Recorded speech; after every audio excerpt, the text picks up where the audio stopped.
How's it? Welcome back. So let's talk a bit about one of my favorite topics, and that of course being hypnagogic meditation, but specifically an aspect of the practice that really barely ever gets talked about like anywhere. We're the only two people I've ever heard specifically address this one aspect of the practice are myself and Jennifer Dumper, who wrote this awesome book, Liminal Dreaming, that I covered on the channel back in the day.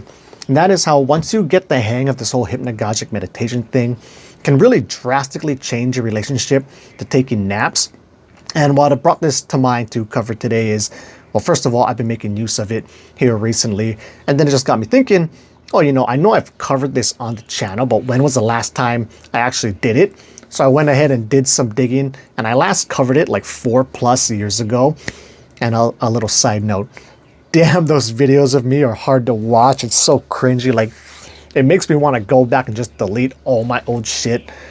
But, for the time being, I'll leave it there. I kind of like leaving it there so you can kind of see, the evolution and growth that I've had over the years of talking into my phone and making these videos.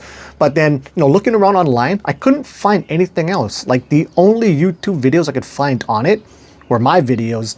And then there are some other like podcast interviews and stuff with Jennifer where she's talking about the book. So I figure very good chance she brought this up in those interviews as well. But I didn't go back and listen to the interviews to really find out if she did cover it or not.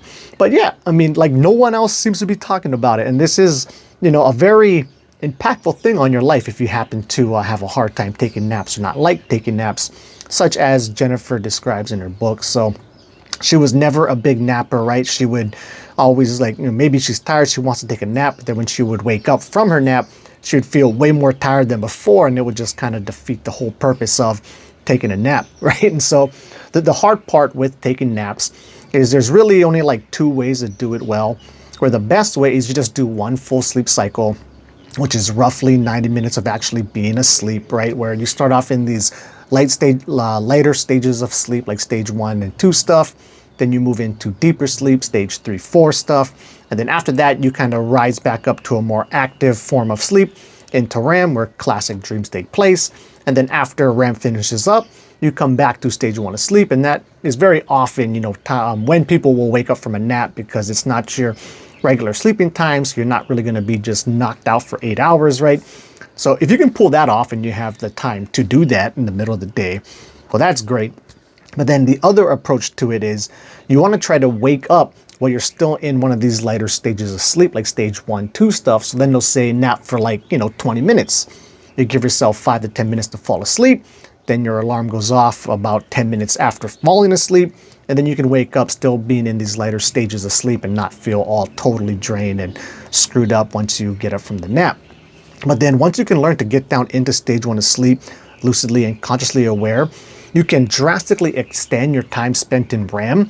So you can have like a 30-minute, a 1 hour long nap while maintaining stage 1 of sleep. So when you do pop up, you're not feeling that tired, you're not feeling too drained, but you still also feel quite rested.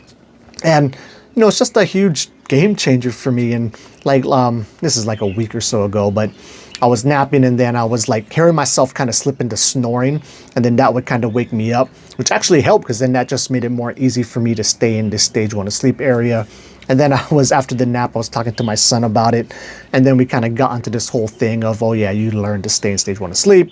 It's very beneficial, can be very useful. Then I thought I should make the video, and lo and behold, a week later, I'm finally making the video. But nonetheless, it can be very cool.